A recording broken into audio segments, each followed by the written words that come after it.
Hello, and welcome everyone to Refugee Matters. This is a podcast by We Are All America, dedicated to exploring the challenges and triumphs of refugees and immigrants, sharing their stories, and advocating for their rights. I'm Nada Sumik, We Are All America's National Field Manager, and your host for the second episode of our special three-part series, Disproportionately Displaced.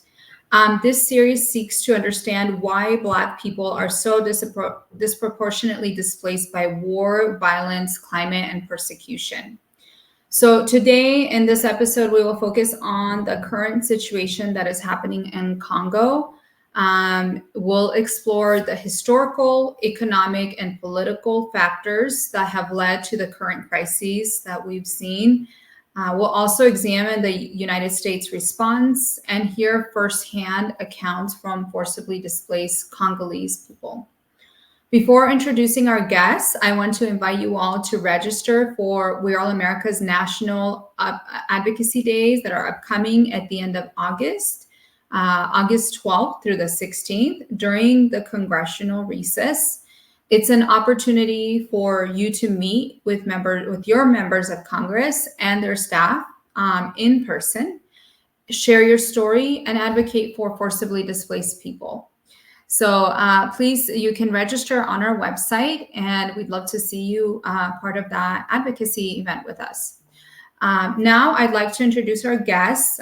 Nils Kinuani is ACT's Federal Policy Manager with over 8 years of experience in immigration services and community leadership.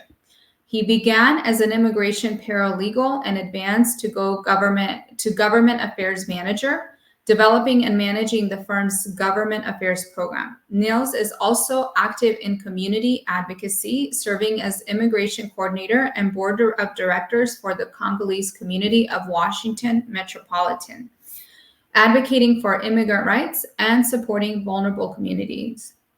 Nils volunteers as an ESL teacher at St. Mark Catholic Church in Vienna, Virginia, helping adult immigrants integrate into American society. He holds a bachelor's degree in criminology law and society from George Mason University and has completed the immigration leadership program by Immigration Hub. Welcome, Nils.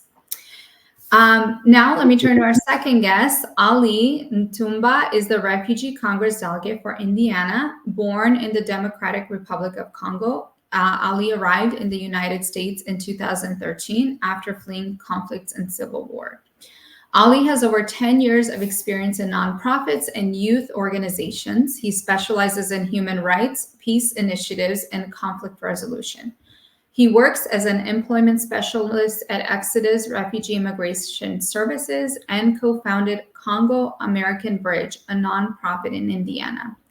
Before the US, Ally co-founded youth organizations in Congo and was the executive director, I don't know if I'm going to get this right, in Ligue de Jeunes Grands Lacs. I probably did not say that right, but collaborating with youth in Burundi, DRC, Rwanda, and Uganda. He also worked as a journalist in radio, television, and newspapers.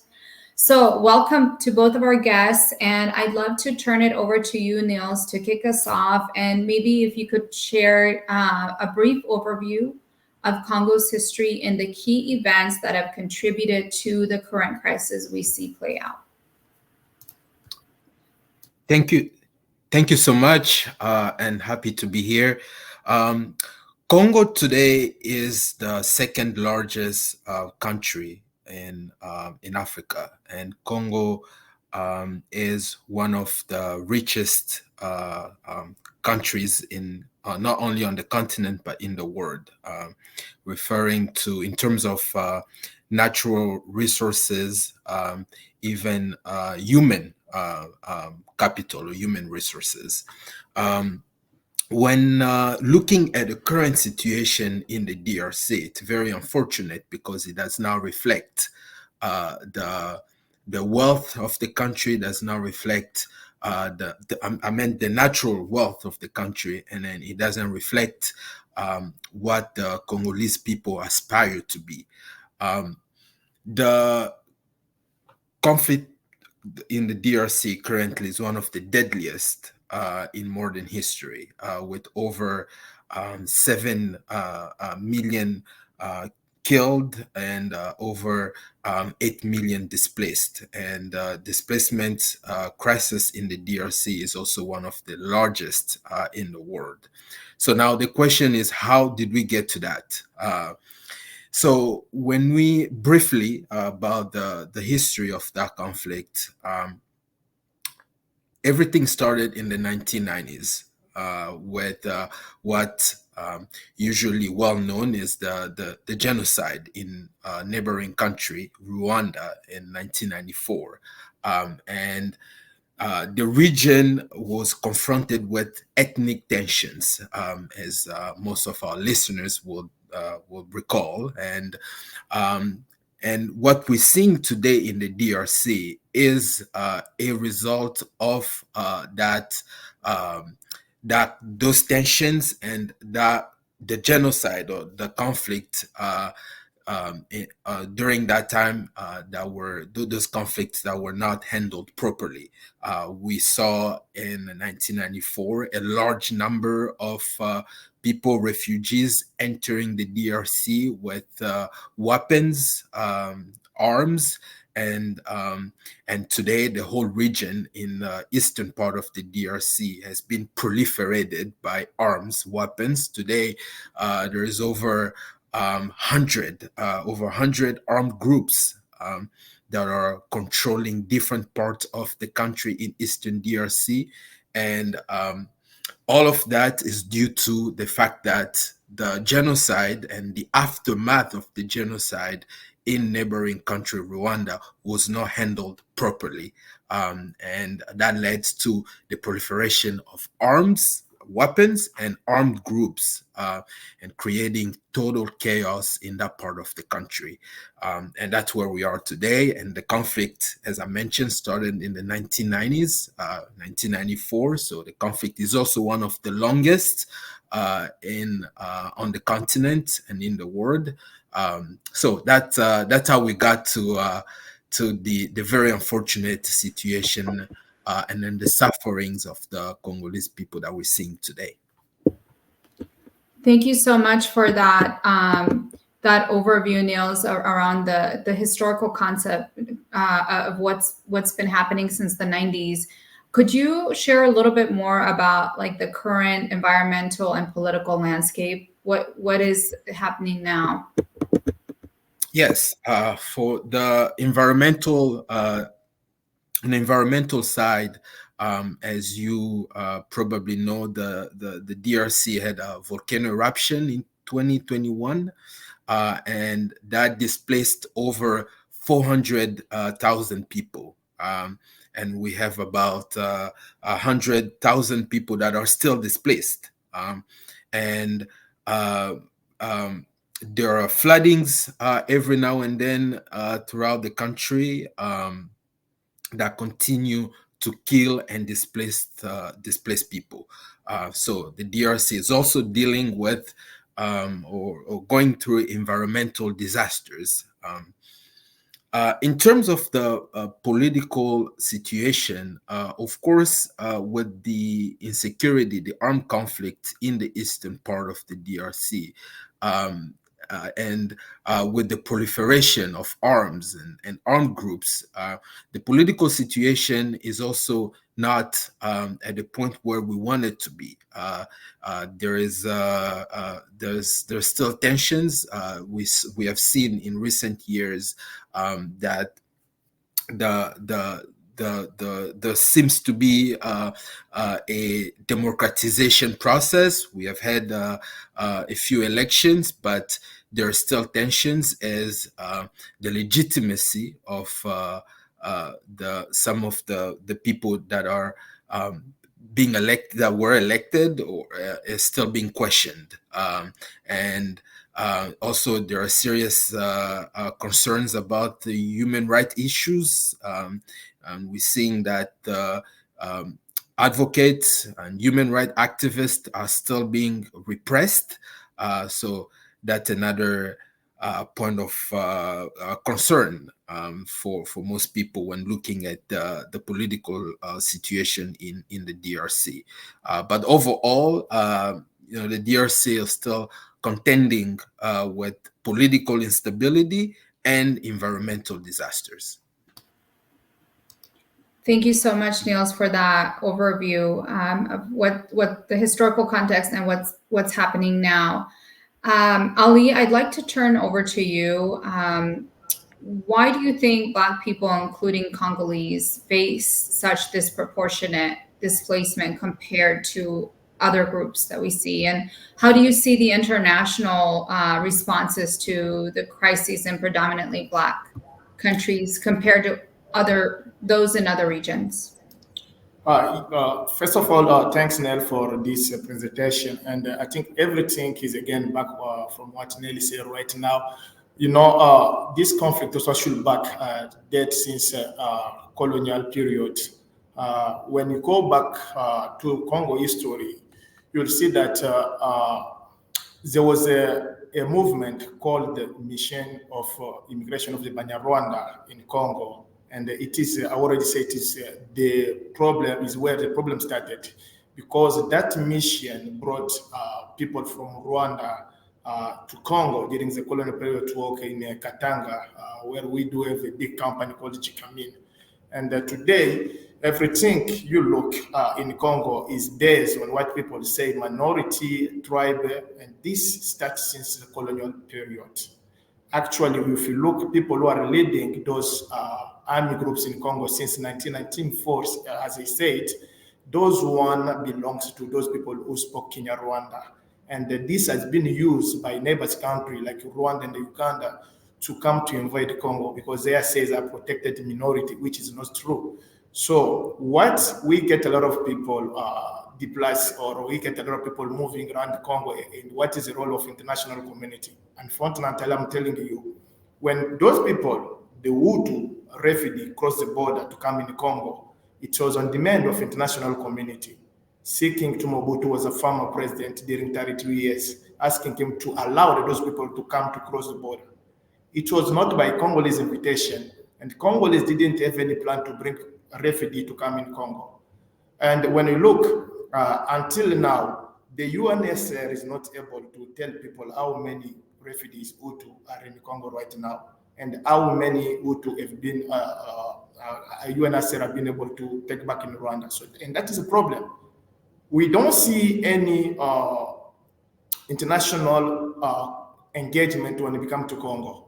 People have been abandoned. We get more than 7 interns displaced in Congo, in North and South Kivu. And so far, there is not, in terms of international community measure take to those who are killing people, to those who are causing the place of those innocent in North and South Kivu.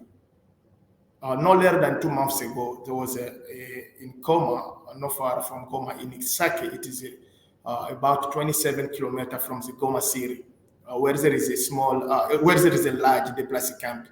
Those militias, the M23, they killed more than 30 civilians on the camp. And there is no action. What you've been seeing is only the kind of announcement, condemnation, but practically there is nothing. And that's one even the reason since 1994 until today, we still seen those militias coming back wherever they want, because there is not any punishment. Those ones they send to international court, they're still there. And even our neighbor country, they don't take any action. You'll see, like anytime we get those militias came, and when there is like an agreement, they'll go back, they'll stay either in Rwanda or in Uganda. And when you look at those people, there are people who are killing people in North and South Kivu. Unfortunately, there is nothing on a regional and international level. So that's the problem you have been seeing right now. And that's why you are seeing people start moving. Their village are occupied right now, because those places where we get those minerals, those places where we get animals for international conservation. So you cannot stay there seeing your mother killed, raped by those people. The one thing that people have been doing is moving across the country and seeking where they can really stay safety. That's the main reason. We don't see really any involvement on international and regional level. So that is causing those people to flee their countries, to flee their village, because the villages are actually occupied. It is really sad, as Ned says, since 1994, there is the village we go there, nothing is there in terms of schools, hospitals, because is where now those M23 are occupied as their headquarters. They take control of those villages. They ask people to pay taxes. They ask people to work for them. So what people have to do is just living. They cannot stay there because otherwise they'll be killed or enrolled by force to serve them on local militia.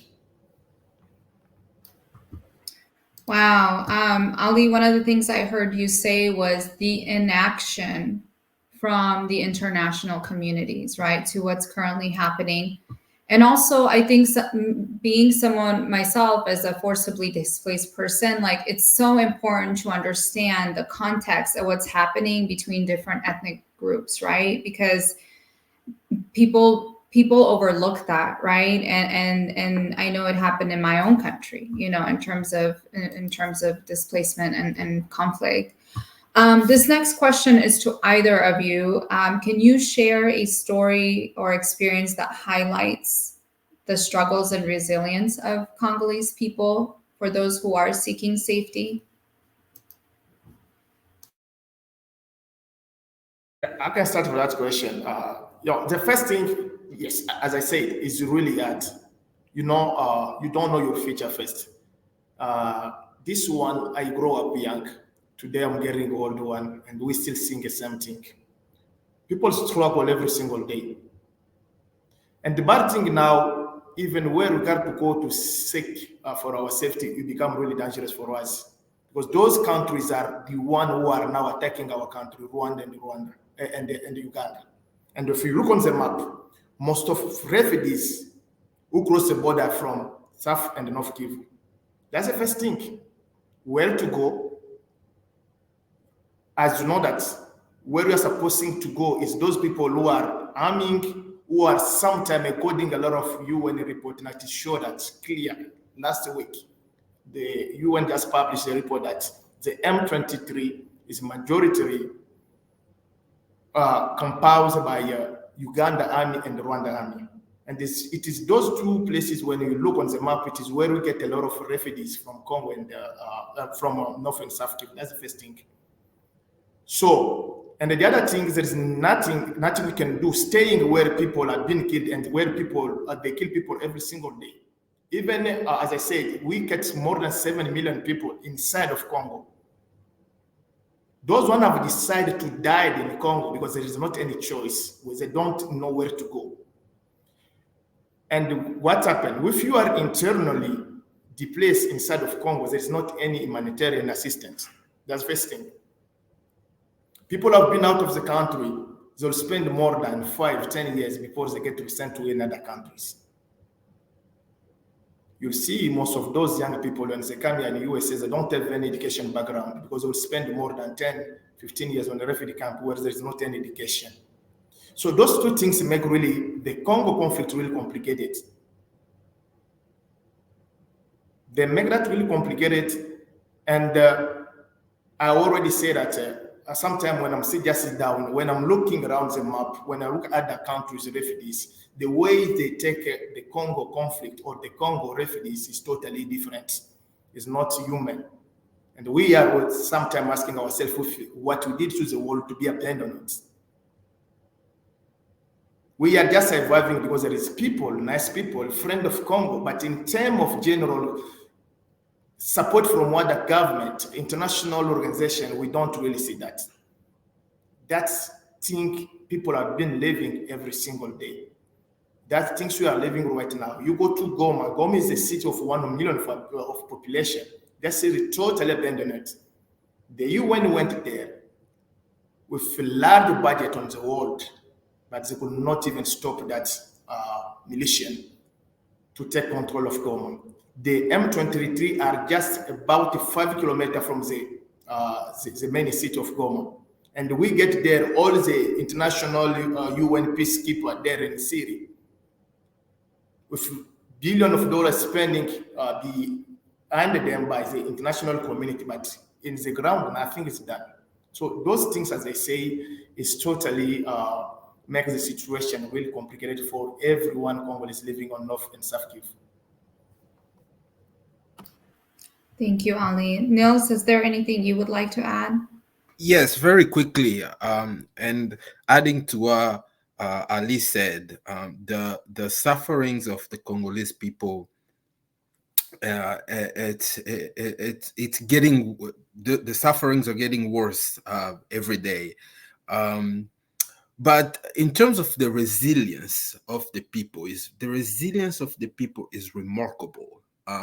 Because when you go to, as Ali said, you have people that have lost everything. People have lost their loved ones, their homes, and they go to the refugee camp, and they still get attacked. Just a few weeks ago, there was actually an artillery attack on a refugee camp. But the resilience is you see the resilience by the way people are responding to those attacks. People manage to be hopeful. People will still have a smile on their face, and it's remarkable. I was in Congo in last December, and I got to visit some of the refugee camps and people suffering. But you see people managing to have hope, to have a smile on their face, and to me that's remarkable. And you see that everywhere. Even here in the diaspora community, we have family members there. We have friends, family members there, but we are continuing to fight for them. The Congolese people are not giving up. It's been, as I said, this is the longest and deadliest armed conflict, but we are still fighting.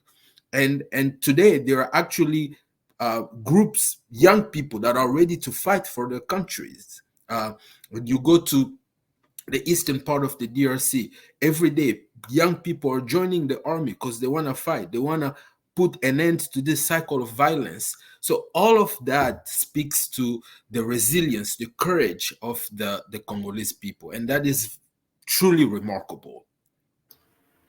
Wow, that is truly remarkable. I think it really helps also you both sharing on that, like provide to our viewers context of like what's happening, because for maybe people who have not experienced displacement, it's so far from home, right? And in providing exactly what's happening in your motherland, right? Like most of us who have experienced displacement, we don't want to leave our homes, right? That's our home, that's our motherland.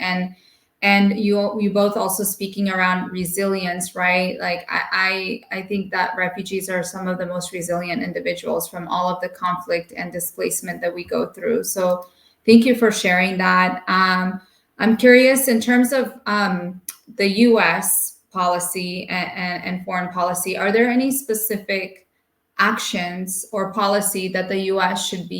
should take to better support Congolese refugees and displaced individuals? And this is to either of you, the question. Yes. Yeah, I can go ahead. I think the USA actually is the many country in the world who can change the actually conflict in Congo for one reason. If you take a look back, who is supporting Rwanda and Uganda? And the answer is easy one, is USA. Those two countries have really good partnership with USA, not only USA, I'm talking in terms of military training. Most of those general Rwandese, Ugandese, they came here, they get trained here. And when you look also the budget that the USA is given to Rwanda and Burundi and Uganda is huge. I've been advocating since I came here. Anytime I'm talking to people, telling people, hey guys, you know what? This is USA taxes that has been sent to Rwanda. And what Rwanda is doing is using USA money to kill people in Congo. We should stop that. So USA should now be clear, taking a position that will allow this conflict to stop. As long we don't see that, I've been here for 10 years, everything is only condemnation, but there is not any action taken to the Rwanda government.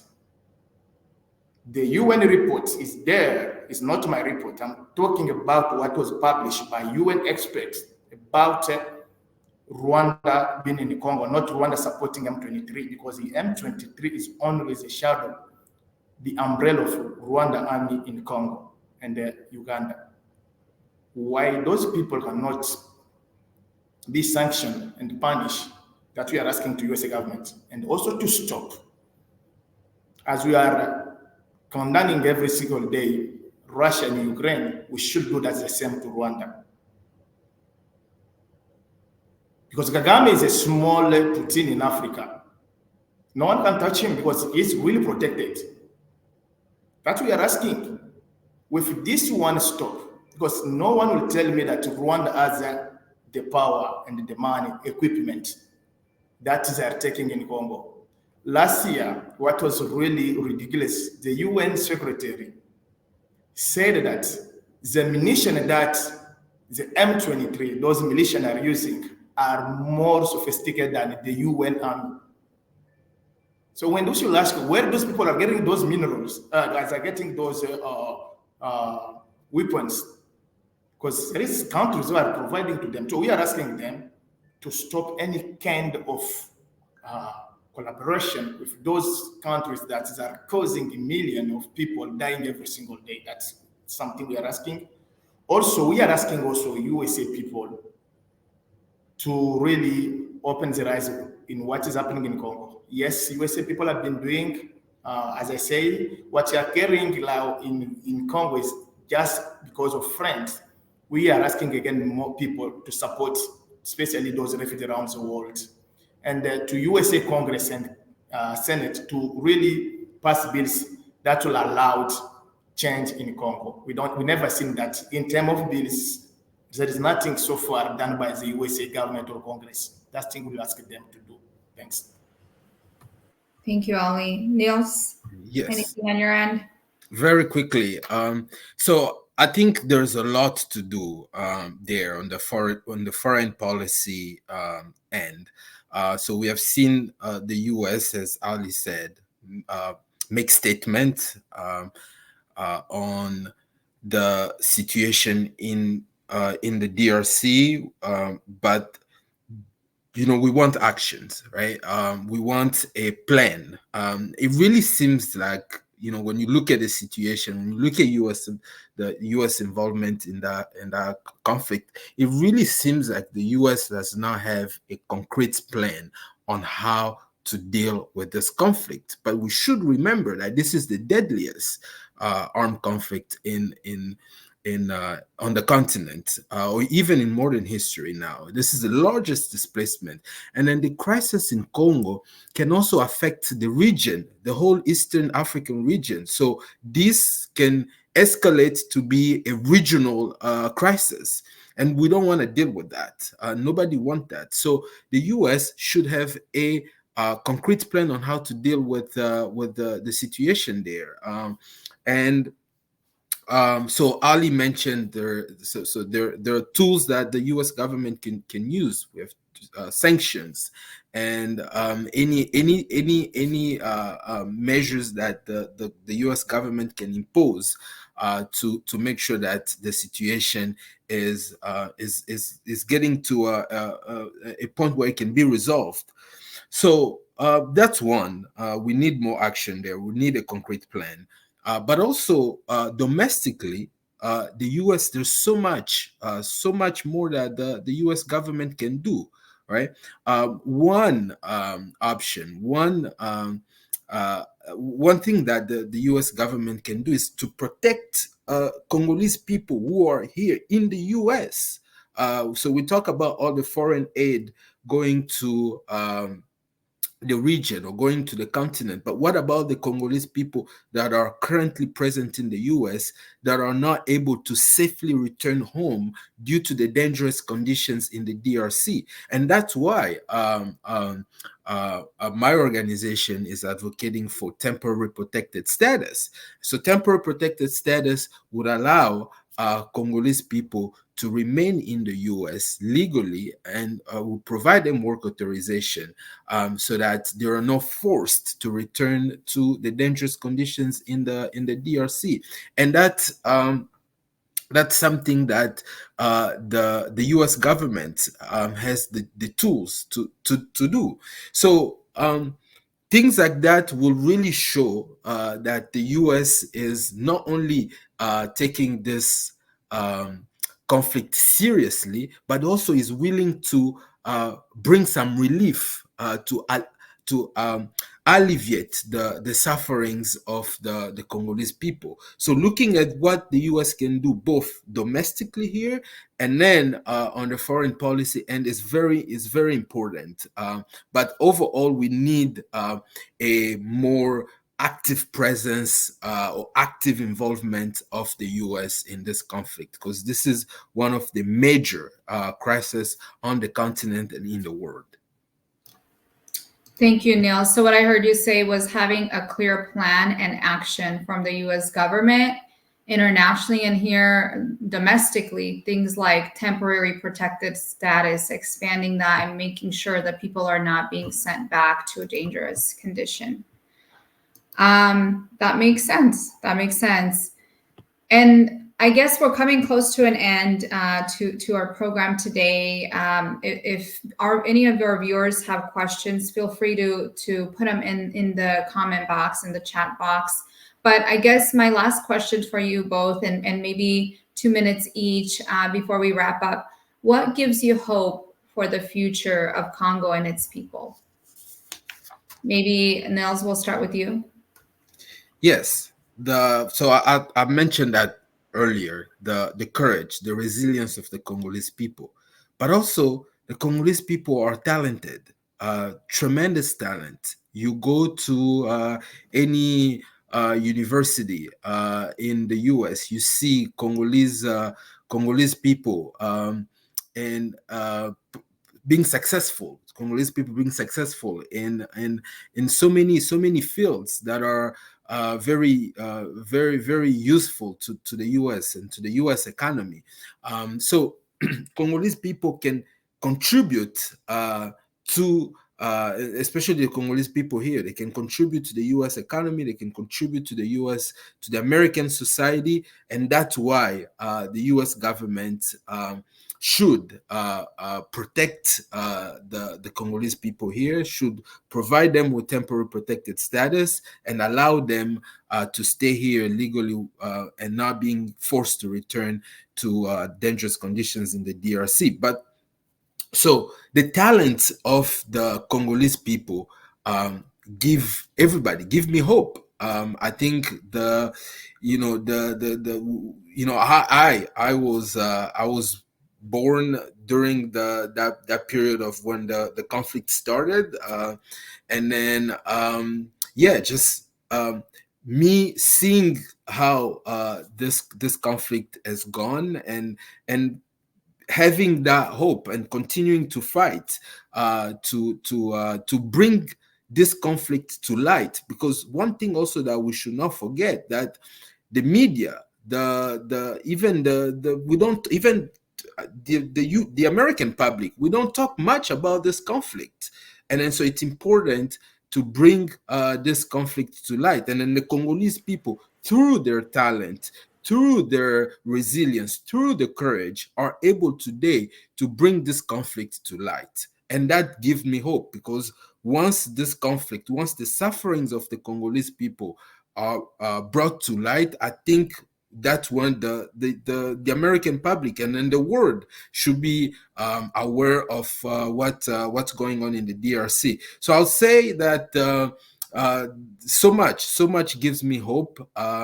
But I think we need the American public, our listeners, people that are listening to us today, to really help us bring light to this conflict. So we want the world, we want the American public to know what's going on in the DRC, and then to know how the US can and should